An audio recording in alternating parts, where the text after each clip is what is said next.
किसान भाइयों बहनों नमस्कार। कृषि दर्शन के आज के अंक में आपका बहुत बहुत स्वागत है। जैसा कि हम सभी जानते हैं कि हमारी सरकारें नित नए प्रयास में होती हैं कि किस प्रकार से हमारे किसानों की आमदनी को बढ़ाया जा सके। और इसी क्रम में अभी हमारे अपने प्रदेश में एक नई योजना आई है जिसके बारे में आप सभी ने सुना होगा, एक जिला एक उत्पाद। इस योजना के माध्यम से हमारी सरकार, हमारी प्रशासन इस प्रयास में लगे हुए हैं कि किस प्रकार से हर जिले के जो प्रमुख उत्पादें हैं उनको बढ़ावा दिया जा सके।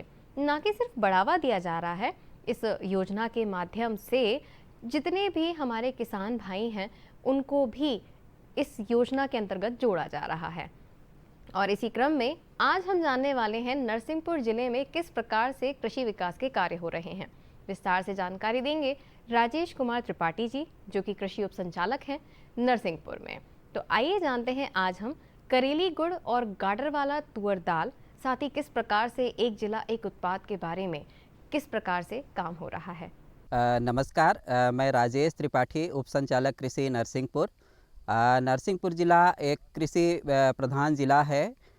हमारे ज़िले में कुल 3,19,000 हेक्टेयर में नेट कल्टीवेटेड एरिया है और लगभग इसी एरिया में हम लोग रबी की खेती कर रहे हैं। चूँकि अभी रबी का सीज़न चल रहा है, मुख्य रूप से यहाँ दलहनी और तिलहनी फसलें हमारे ज़िले में ज़्यादा ली जाती हैं और इसके साथ साथ लगभग 65 से 70 हज़ार हेक्टेयर में हमारे ज़िले में गन्ना होता है।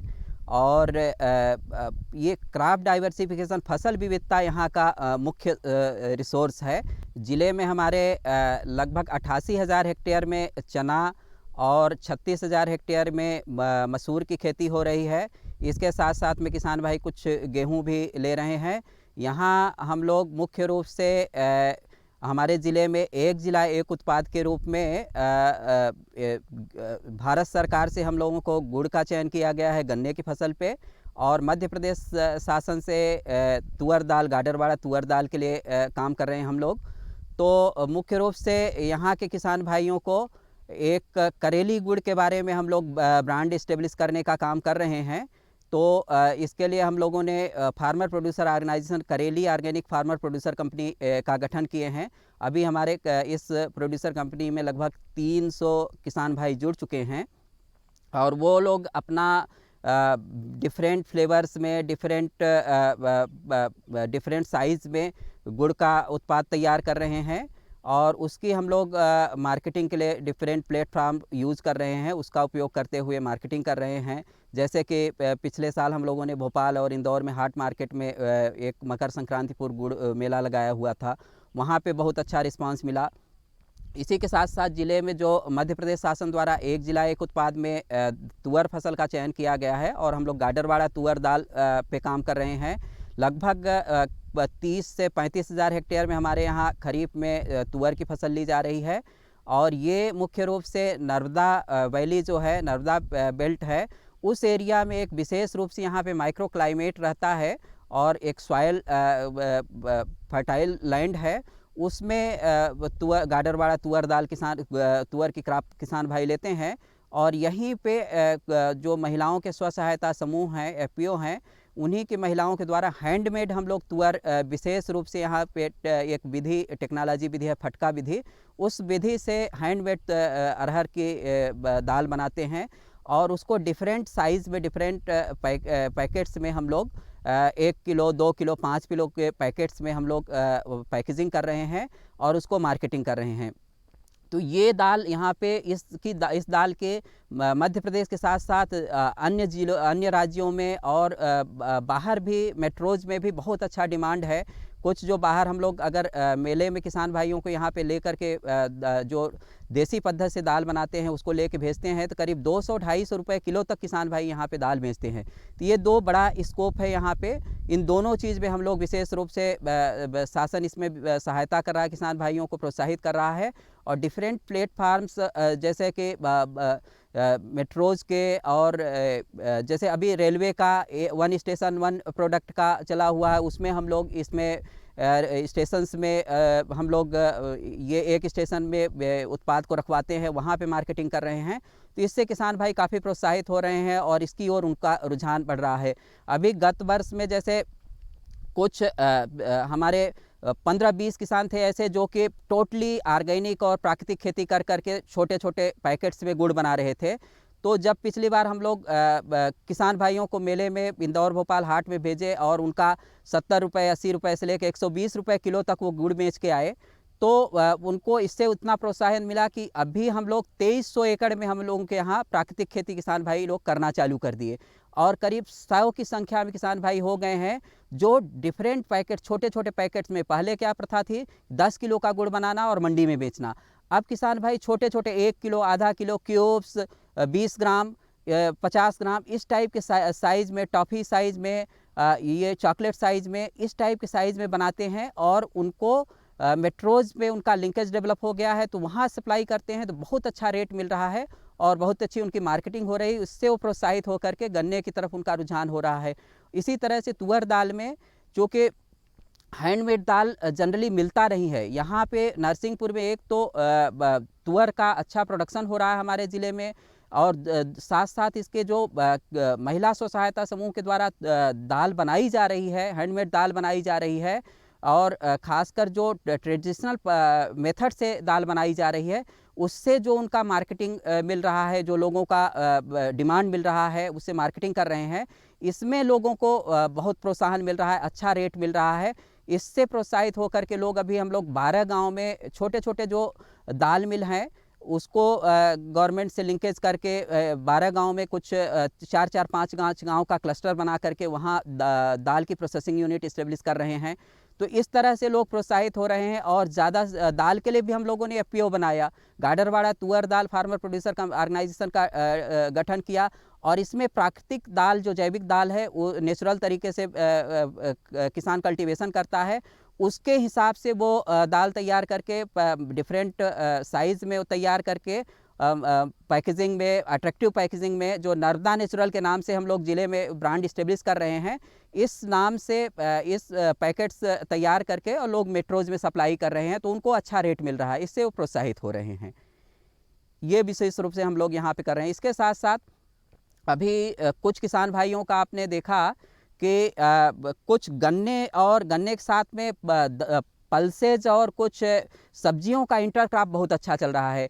किसान भाई हमारे यहाँ 2 लाइन 5-5 फीट पे गन्ना लगाते हैं, उसके बीच में 10 लाइन का गैप छोड़ते हैं। इस 10 लाइन में वो through out the year intercrop लेते हैं, खासकर दलहनी फसल, जैसे अभी रबी का सीज़न चल रहा है तो अभी चने का, मसूर का, इस तरह का इंटरक्रॉप करते हैं। और इसके साथ साथ अभी गर्मी आएगा, चना कट जाएगा, मसूर कट जाएगा तो वो मूंग का इंटरक्रॉप करेंगे। तो ये थ्रू आउट द ईयर कुछ न कुछ उनका पल्सेज का और इंटरक्रॉप्स और धनिया वगैरह का, कुछ सब्जियों का इंटरक्रॉप करते रहते हैं। तो गन्ना का जहाँ गन्ना हेल्दी होता है और अच्छा यील्ड मिलता है, उसमें अच्छा रस बनता है, अच्छा साइज आता है, उसके साथ साथ में इंटरक्रॉप में उनको एडिशनल इनकम मिल जाता है। और उनकी इस टेक्नोलॉजी से एक चीज़ और है कि गन्ने में जो एक नेचुरल है कि पराली में जो आग लगाने का सिस्टम है, इस टेक्नोलॉजी से आग लगाने की ज़रूरत नहीं पड़ती है। पत्तियों को नीचे किसान भाई जो है तो निकाल के स्प्रे का एक तरह से फैला देते हैं, तो मल्चिंग का काम करता है। और साथ साथ में इसमें चूँकि स्पेस अच्छा होता है तो जंगली जानवरों से भी उनको नुकसान नहीं होता है। तो 2 तरह का फ़ायदा हुआ, एक तो उनका गन्ने का यील्ड भी अच्छा मिला, दूसरा इंटरक्रॉप भी मिल रहा है, वेजिटेबल्स भी मिल रहा है। और साथ साथ में जो सबसे अहम कड़ी है कि गन्ने में यहाँ पे एक मतलब ट्रेडिशन है या एक गलत प्रथा है कि आग लगाने का सिस्टम डेवलप हो गया है, वो आग नहीं लगाना पड़ रहा है। इस टेक्नोलॉजी को हम लोग यहाँ पे काफ़ी अच्छा जो है तो किसान भाइयों को प्रोत्साहित कर रहे हैं। अभी तो IISR के कुछ वैज्ञानिक लोग आए और देखे हम लोगों को, तो बताया कि इंडिया का सबसे अच्छा डाइवर्सिफाइड डिस्ट्रिक्ट और सबसे ज़्यादा इंटरक्रॉप लेने वाला डिस्ट्रिक्ट हमारा नरसिंहपुर ज़िला है, वो प्रोत्साहित किए किसानों को।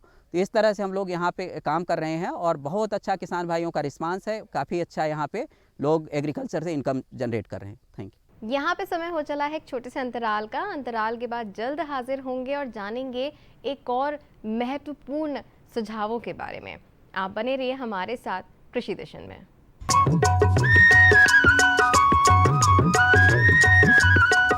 अरे सुन तो। मुझे क्या सुनाना चाहते हो? जो सुनाओ मेरी सौतन को। किसको? अरे वही तुम्हारा मोबाइल फोन जिससे सुबह शाम दिन रात चिपके रहते थे और कहते थे किसान कॉल सेंटर से बातें हो रही हैं। अच्छा ये बात है।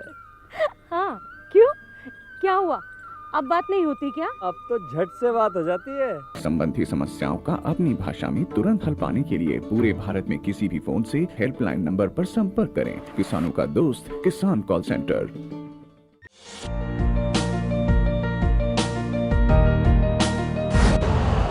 यूरिया का स्वदेशी उत्पादन 70 लाख टन बढ़ाने के लिए 6 उर्वरक संयंत्रों का उद्धार किया जा रहा है। FCIL के गोरखपुर, सिंदरी, तलचर और रामागुंडम संयंत्र, HFCL की बरौनी इकाई और BVFCL की नामरू फोर्थ। सोने पर सुहागा ये है कि देश में अब बनेगा सिर्फ नीम लेपित यूरिया, क्योंकि इससे होगा किसानों का फायदा ही फायदा। अनाज का उत्पादन 10% तक बढ़ेगा। बढ़ेगी 10 से 15% नाइट्रोजन क्षमता।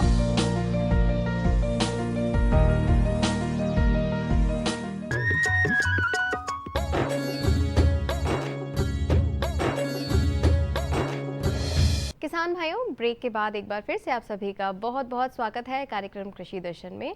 और जैसा कि आप जानते हैं कि हमारा ये जो कार्यक्रम है ये इसी प्रयास में रहता है कि किस प्रकार से किसान भाइयों को हम नित नई जानकारियाँ प्रदान कर सकें। तो अब हम एक बहुत ही महत्वपूर्ण विषय पर बात करने वाले हैं। हमारा विषय है बीज उत्पादन के सुझाव। हम सभी जानते हैं कि हमारे किसान भाई इस उम्मीद में लगे रहते हैं, ऐसे प्रयास करते हैं जिससे कि उनकी आय बढ़ सके। अतिरिक्त आय का स्रोत पाने के ये एक बहुत ही बड़ा अच्छा उत्पाद हो सकता है जिसमें आप उन्नत बीज के उत्पादन के तरीके के बारे में जान सकते हैं।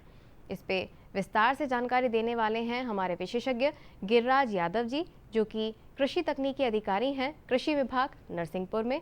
तो आइए विस्तार से जानते हैं विषय के बारे में। नमस्कार किसान भाइयों, जैसा कि मैं आपको बताना चाहता हूँ, नरसिंहपुर ज़िले में किसानों ने दलहनी फसलों में बहुत अच्छा उत्पादन लिया है। मूंग फसल का रकबा ज़िले में 85,000 हेक्टेयर में है, जो कि एक बहुत बड़ा उत्पादन है। ये दलहनी फसलों का बहुत अच्छा ज़िला है। ज़िले के किसानों को नई नई किस्में सीड उत्पादन के थ्रू केवी के द्वारा प्रदान की जा रही हैं। साथ ही समितियों द्वारा जो बीज उत्पादक समितियां हैं वो भी नई नई फसलों के बीज उत्पादन ले रही हैं। नई फसलों में मूंग का उत्पादन ज़िले में बहुत अच्छा है और किसानों से मेरा निवेदन ये है कि किसान मूंग का उत्पादन जो ले रहे हैं उसमें केमिकल उपयोग कम करें और बीज का उत्पादन जो सोसाइटियां ले रही हैं उनसे आग्रह करता हूं कि बीज तैयार करते समय और उसका भंडारण करते समय विशेष ध्यान रखें कि बीज अगर हमने तैयार किया है तो उनका लॉट अलग अलग किसानों के द्वारा उत्पादन किया जाता है बीज, तो उसका लॉट हर किसान बाज अलग अलग रखे, जिससे क्या है कि अलग अलग खेतों में जो उत्पादन होता है बाई चांस किसी किसान के प्रोडक्शन में कोई कमी आ जाती है तो उस लॉट को अलग किया जा सके, कभी उसको मिलाना नहीं चाहिए।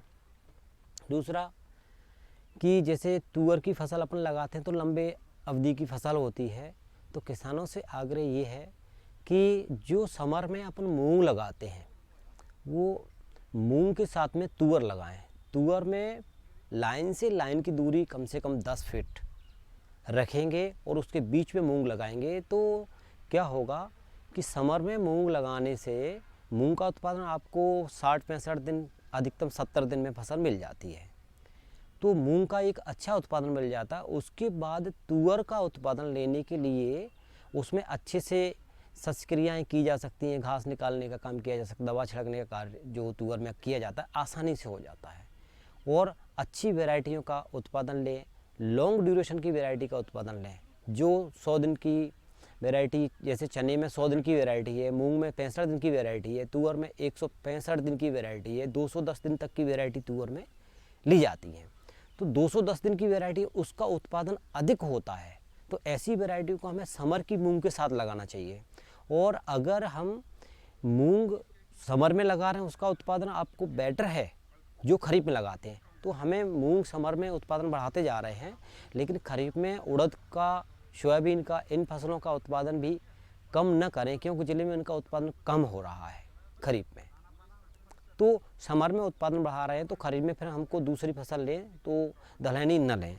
अगर खरीफ में दलहनी फसल लेते हैं तो हमें रबी में जा कर के अपन को गेहूँ लगाना चाहिए या दूसरी चीज़ लगाना चाहिए। इंटरक्रॉपिंग के बारे में मैं आपको बताऊंगा। इंटरक्रॉपिंग में नरसिंहपुर ज़िले में 65,000 हेक्टेयर 70,000 हेक्टेयर में लगभग अपना गन्ना हो रहा है। तो मेरा किसानों से आग्रह ये है कि गन्ना को भी कम से कम 10 फीट दूरी पर लगाएं और बीच में मूंग की फसल लगा सकते हैं, चना की फसल भी लगा सकते हैं या कोई वेजिटेबल लगा सकते हैं। वेजिटेबल में आप आलू भी लगा सकते हैं, प्याज भी लगा सकते हैं। उससे क्या है कि उसकी गोड़ने का काम, जो फसल से बीज निकालने का काम होता है उसमें, और गहरी जुताई का काम भी अगर आप आलू लगाते हैं, प्याज लगाते हैं तो उसके साथ में हो जाता है। तो मेरा किसानों से आग्रह ये है कि अगर हम बीच में जगह छोड़ रहे हैं तो उसमें आप अच्छा प्रोडक्शन दलहनी फसलों का लेना चाहिए। गेहूं के साथ में अगर आप गन्ना लगाएंगे तो गन्ने की फसल को नुकसान होगा और गेहूं में भी अच्छा उत्पादन नहीं मिलेगा। इसलिए गन्ने के साथ में हमेशा हमें दलहनी फसल लगाएं। नरसिंहपुर ज़िले में जैसे दलहनी फसलों का बहुत अच्छा उत्पादन लिया जाता है और जो इसमें केमिकल का उपयोग हो रहा है, मेरा किसानों से आग्रह है कि केमिकल का उपयोग न करके जैविक पेस्टिसाइड डालें।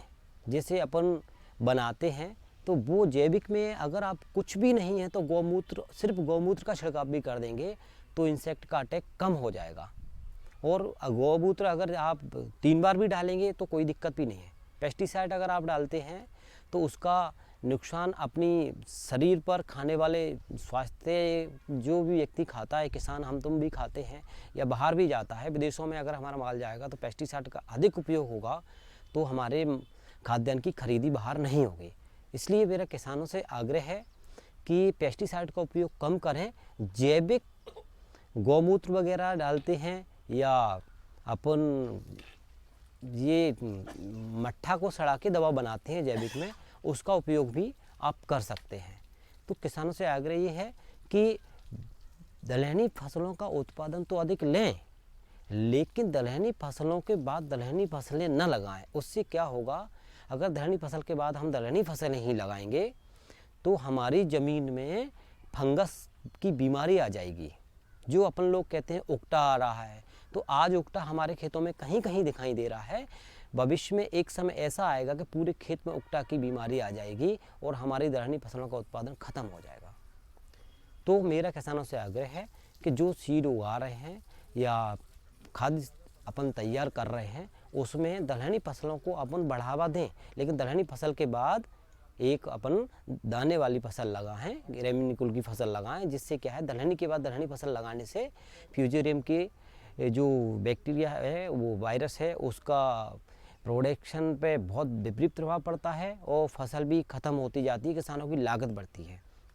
इसके अलावा जो मैंने आपको बताया, इंटरक्रॉपिंग में चने के साथ में, गन्ने के साथ में चना लगाएं, मूंग लगाएं समर में, और तुअर के साथ में अपन मक्का लगा सकते हैं। तो ये चीज़ें अपन फसलों में लगाएंगे तो फसलों में अपन को अच्छी फसल मिलेगी, उत्पादन अच्छा मिलेगा। और 2 फसल एक साथ होती है, कभी बाई चांस एक फसल खराब होती है तो दूसरी फसल का हमें उत्पादन मिल जाता है, किसान किसी प्रकार से लॉस में नहीं जाता है।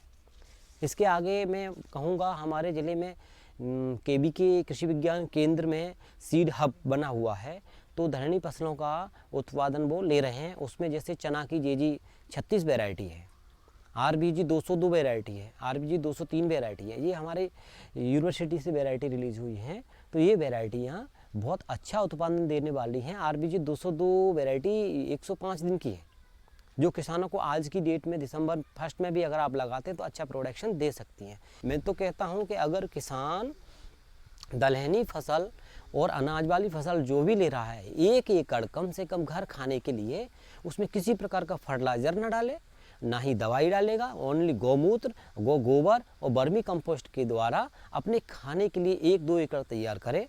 आगे भविष्य यही आने वाला है कि हर किसान जैविक खेती ही करेगा, अन्यथा की स्थिति में आप परेशान हो जाओगे बीमारियों से, रोगों से, कि आपकी जो उत्पादन मिल रहा है।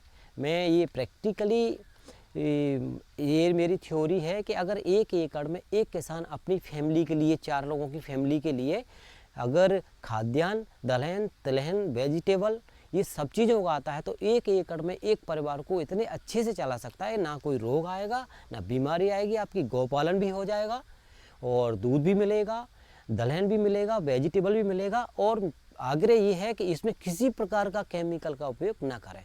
धन्यवाद किसान भाइयों, मैंने आपको जो जानकारी दी है उसका उपयोग करें। धन्यवाद। यहाँ पे समय हो चला है कृषि जगत से जुड़ी हुई खबरों को जानने का, तो एक नज़र पे जान लेते हैं खबरें खेती की। नमस्कार किसान भाइयों, खबरें खेती में आपका स्वागत है। चलिए सबसे पहले नजर डालते हैं प्रमुख खबरों पर। ग्रामीण आत्मनिर्भरता जरूरी, केवीके रीवा से समाचार। गेहूं की फसल में सिंचाई, पशुओं में कृत्रिम गर्भाधान, प्लास्टिक मल्च लेइंग मशीन। और अब खबरें विस्तार से। ग्रामीण आत्मनिर्भरता जरूरी। खनिज साधन एवं श्रम मंत्री श्री ब्रजेंद्र प्रताप सिंह ने प्राचीन समय में देश के गांव की सुदृढ़ और समृद्ध अर्थव्यवस्था का जिक्र करते हुए कहा कि गांवों को आत्मनिर्भर बनाने से ही आत्मनिर्भर भारत बनेगा और हम स्वावलंबी बनेंगे। मंत्री श्री सिंह कटनी के बरगवा में लघु सूक्ष्म एवं मध्यम उद्यम विभाग और लघु उद्योग भारती के संयुक्त तत्वाधान में स्वयं सिद्धा स्वावलंबन भारत ट्रेड फेयर के शुभारंभ समारोह में कही। मंत्री श्री सिंह ने कहा कि कटनी प्रदेश का हृदय स्थल है और यहाँ उद्योग स्थापना के साथ प्रचुर मात्रा में खनिज संपदा है।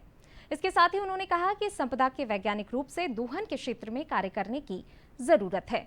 श्री सिंह ने कहा कि पूर्व में यहाँ स्टोन का कार्य होता था, अब मार्बल, माइंस, खेती, कपड़ा, व्यवसाय, मिनरल्स की उपलब्धता है। उन्होंने प्रधानमंत्री श्री नरेंद्र मोदी के मार्गदर्शन में लोकल फॉर वोकल को बढ़ावा देकर लोगों को आत्मनिर्भर बनाने की बात कही है। गांव एवं शहर के लोगों को उद्योग स्थापित कर स्वावलंबी एवं आत्मनिर्भर बनने की जरूरत बताते हुए श्री सिंह ने कहा कि लघु उद्योग एवं कुटीर उद्योग से ही अर्थव्यवस्था बेहतर होगी। कृषि विज्ञान केंद्र रीवा से समाचार। भारत सरकार की कृषि के संबंध में स्टार्टअप योजना के तहत कृषक उद्यमियों को जागरूक करने हेतु योजना के संबंध में एक कार्यशाला का आयोजन किया गया, जिसके अंतर्गत कृषि विज्ञान केंद्र रीवा एवं जवाहरलाल नेहरू कृषि विश्वविद्यालय जबलपुर के एग्री बिजनेस प्रबंधन संस्थान के वरिष्ठ अधिकारियों ने कृषि के क्षेत्र में स्टार्टअप कार्यक्रम से उद्यमियों को जोड़ने, आवेदन करने और स्कीम पर कार्ययोजना बनाकर उसके सफल संचालन के विषय में जानकारी दी गई। और किसानों को यह भी बताया गया कि कृषि के क्षेत्र में आत्मनिर्भर बनने के लिए हमें भारत सरकार की इस योजना को अपनाना चाहिए। किसान को कृषि के क्षेत्र में सफलता पाने में यह योजना बहुत हद तक लाभकारी सिद्ध हो रही है। आज देश के लाखों किसान इस जन कल्याणकारी योजना का लाभ ले रहे हैं। कार्यक्रम के दौरान उपस्थित प्रत्येक कृषक उद्यमी ने अपने नवाचार एवं भावी स्टार्टअप प्रस्ताव के विषय पर गहन चर्चा की एवं शंकाओं का समाधान भी किया। इस कार्यक्रम में कृषि विज्ञान केंद्र रीवा के वरिष्ठ वैज्ञानिक एवं 23 उद्यमी कृषकों की उपस्थिति ने कार्यक्रम को सफल बनाने में विशेष योगदान दिया। गेहूं की फसल में सिंचाई। गेहूं की फसल को 6 सिंचाइयों की आवश्यकता होती है। पहली सिंचाई बुआई 20 से 25 दिनों बाद करें, यानी रेसे वाली जड़ निकलते समय। दूसरी सिंचाई बुआई के 40 से 45 दिनों बाद करें, यानी कल्ले निकलने की अवस्था में। तीसरी सिंचाई बुआई के 60-65 दिनों बाद करें, यानी गांठ बनने की अवस्था में। चौथी सिंचाई बुआई के 80 से 95 दिनों बाद करें, यानी कि बाली आने की अवस्था में। पांचवी सिंचाई बुआई के 100 से 105 दिन बाद, यानी दानों की दूधिया अवस्था में करें। छठी सिंचाई बुआई के 120 से 25 दिनों पर, यानी कि दाना पकने की अवस्था में आवश्यकता होने पर करें। पशुओं में कृत्रिम गर्भाधान। पशुओं में कृत्रिम गर्भाधान कराने से हमारा नर पशु पालने का खर्च बच जाता है। इसके साथ ही साढ़ या नर पशु से फैलने वाली बीमारियों की रोकथाम भी हो जाती है। साधारण तौर पर गाय एवं भैंस ब्याने के लगभग 3 महीने के बाद मध्यकाल में आ जाती है, पर ध्यान रहे 2 व्यांतों के बीच 14 से 15 माह का अंतर होना चाहिए। ऐसा करने से पशुओं की प्रजनन समस्याओं की पहचान हो जाती है, जिसके कारण गर्भित गाय की सही पहचान से आर्थिक नुकसान से बचा जा सकता है। कृत्रिम गर्भाधान से छोटी गायों का भी गर्भधारण किया जा सकता है और गर्भित करने पर समय चोट लगने का डर भी नहीं रहता है। देशी गायों को जर्सी अथवा हॉलस्टीन फ्रीजियन से एवं भैंसों को मुर्रा नस्ल के सीमेन से गर्भधारण कराकर उन्नत नस्ल के पशुधन प्राप्त कर सकते हैं।